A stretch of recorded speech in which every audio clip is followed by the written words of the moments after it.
जो आदमी झूठ कपट निंदा चुगली करता है उसे नरक में डाला जाता है। इसलिए जितने भी तुम पाप कर रहे हो ना, ये पाप किसी और को ना मिलेंगे, तुम्हें ही सब वापस आएंगे लौट कर। ये पाप कहाँ जाएंगे, हमें तुम ही स्वीकार करो। पाप तुमसे ही प्रकट हुआ है तो जाएगा कहाँ, घूम फिर के तुम्हारे पास आएगा। झूठ तुमने बोला है तो झूठ बोलने का पाप तुम्हारे पास आएगा, कहेगा स्वीकार करो। अब आप कहो चल हट जाए, नहीं नहीं नहीं, वो पिंड नहीं छोड़ेगा। इसलिए संभल के चलो मेरी माँ। ये मानव का तन 100 साल का है, पर इस 100 साल में आप इतना कुछ कर लेते हैं कि समेटा नहीं जाता।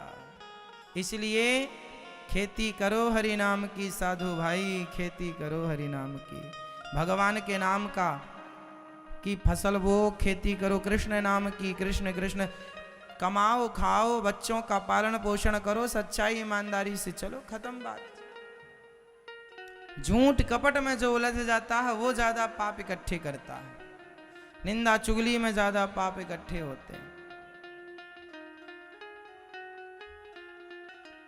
जो आदमी निंदा करता है ना वो पाप का हिस्सेदार। मैंने एक कथा सुनाई थी आपको, फिर सुना रहा हूं, ध्यान से सुनना, फिर एक प्रश्न पूछूंगा उत्तर देना, है ना। एक कथा सुनाऊंगा फिर एक सवाल करूंगा।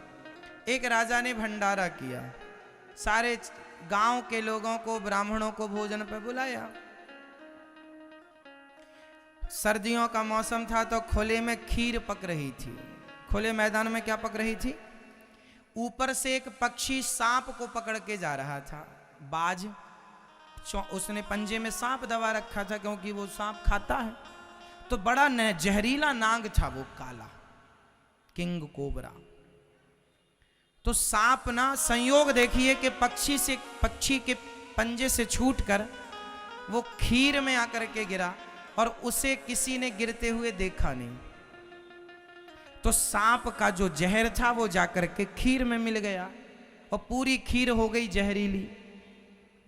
अब किसी को पता नहीं है कि इसमें भाई किसी ने जानकर तो जहर मिलाया नहीं।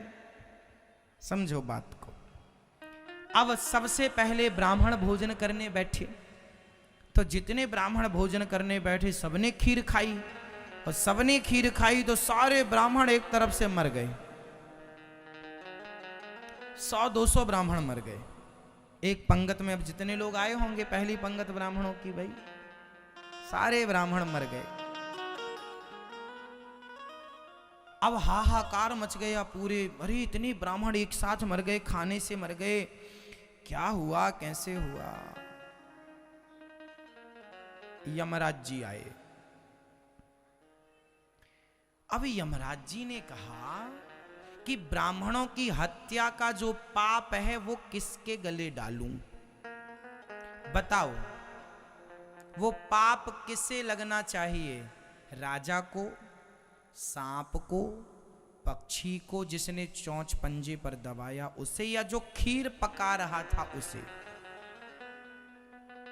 बताओ, ब्राह्मण इतने मरे, 100-200 ब्राह्मण मर गए, इन सारे ब्राह्मणों की हत्या का पाप किसके गले डालें? बताओ। राजा दोषी है? बोलो जोर से। तो खीर बनाने वाला दोषी है? तो सांप दोषी है? वो पाप सांप को लगेगा? तो पक्षी को लगेगा क्या जो ऊपर से? फिर किसको लगेगा? उत्तर दो, किसे लगेगा? जो खीर बना रहा था, ऐसा आप कह रहे हैं? बताओ वो पाप किसे लगे? मैया बताओ। पक्षी को पाप लगेगा? भाई पक्षी तो उड़ रहा था, पक्षी है वो तो आकाश में ही उड़ता, उसका क्या दोष है? और उसके हाथ से छूट गया शिकार, तो इसमें भी उसका दोष नहीं है।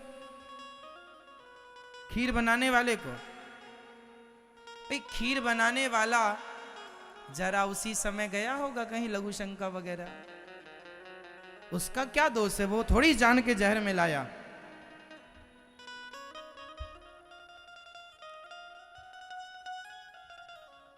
अच्छा, मौसी यहीं घूम रही हैं आज? अच्छा है। तो आप बता नहीं रहे हो मेरी मां। अब यमराज ने, अच्छा जो खीर बना रहा था वो सांप राजा, सुनो अब सुनो, अब उत्तर क्या है इसका। अब यमराज चक्कर में पड़ गए, अब ये हत्या कहां डालू, डालना तो पड़ेगा कहीं ना कहीं किसी के गले में। अब हत्यारा कौन, रियल में हत्यारा कौन। अब यमराज सबसे गांव वालों से पूछने लगे, सुनो राजा के यहां 200 आदमी मर गए ब्राह्मण, बताओ हत्यारा कौन है। किसी ने कहा हमसे नहीं पता। भाई राजा बड़ा धर्मात्मा है, उसने किसी की हत्या के लिए तो निमंत्रण किया ना होगा कि खीर में जहर मिला के सबको मार डाले। भाई है? राजा तो बड़ा धर्मात्मा है, धर्मात्मा था तब तो भोजन में सबको बुलाया। अब सारे लोग चुप हैं, यमराज सबसे पूछ रहे तुम बताओ कौन हत्यारा, तुम बताओ कौन हत्यारा। तो कोई ना मिला, कोई ना बोला। अच्छा राजा धर्मात्मा था, उसके बारे में सब अच्छा बोल रहे थे। तभी एक मैया मिल गई, उसने कहा सुनो ये राजा ने ही जहर मिलाया होगा खीर में।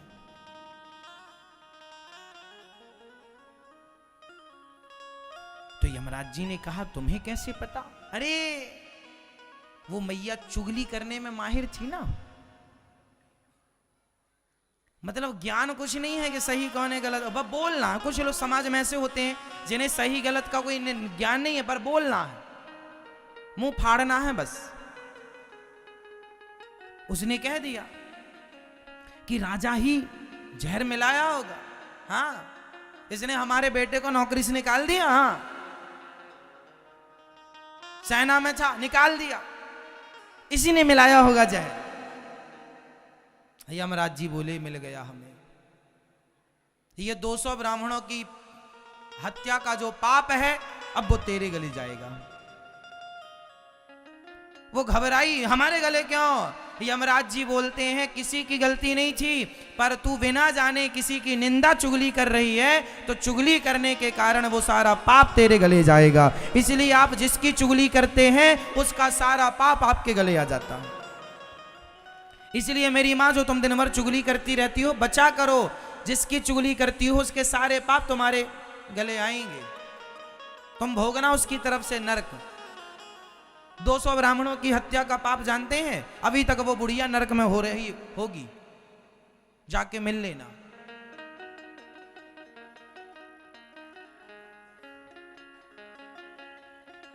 जबरदस्ती मुंह चलाना है।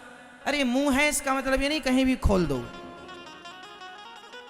क्या बोलना है क्या नहीं बोलना, कब बोलना है कब नहीं बोलना, सही गलत का निर्णय देने वाले तुम कौन होते हो, तुम्हें ज्ञान है उस मैटर का। कई लोग ना, अब जैसे आप गलत नहीं है, आपके पड़ोसी क्या, अरे आप मेहनत करके 2 पैसा कमाएंगे ना, तो पड़ोसी क्या बोल, अरे बेईमानी करता होगा तब तो इतना धन का। हाँ तुम उसके बारे में जानते हो कैसे पैसा कमा रहा है, क्यों बोल रहे हो। जो बोल रहे हो ना, तो अब तुम बिना जाने समझे बोल रहे हो, उसके सारे पाप अब तुम्हारे गले जाएंगे। इसलिए साधु संत कहते हैं, वेद पुराण ऋषि मुनि गुरुजन कहते हैं, निंदा और चुगली से बचो, ये सबसे बड़ा पाप है। हाँ या ना। इसलिए कोई कैसा है हमें क्या करना, हम कैसे हैं बुरा जो देखन मैं चला बुरा न मिलिया, कोई जो दिल खोजा अपना। सबसे बुरा कौन है मैं ये बताओ, इस संसार में सबसे बुरा कौन, मैं ये बताओ, आप बताओ, आप बताओ मैया सबसे बुरा कौन। भाई आप बताओ, आप बताओ, आप बताओ, हाँ आप बताओ सबसे बुरा कौन, आप बताओ सबसे बुरा कौन। मैया सबसे बुरा कौन, सबसे बुरा कौन भैया बताओ। सबसे बुरे हैं हम। सबसे बुरा कौन, हमसे बुरा इस धरती पर कोई नहीं। बुराइयां देखनी है तो खुद की देखो, और अच्छाइयां देखनी है तो भगवान की देखो। भगवान जैसा कोई अच्छा नहीं और हम जैसा कोई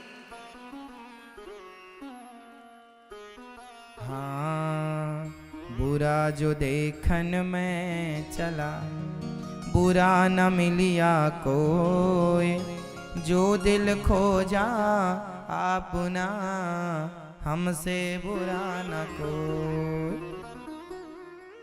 इसलिए ना बुराई करो ना बुराई सुनो। आप सुना भी मत करो किसी की निंदा। हमें क्या करना भैया, हमें ना सुनाओ, हमें कोई अच्छी बातें हो तो सुनाओ, हमें व्यर्थ ना सुनाओ, बकवास ना सुनाओ।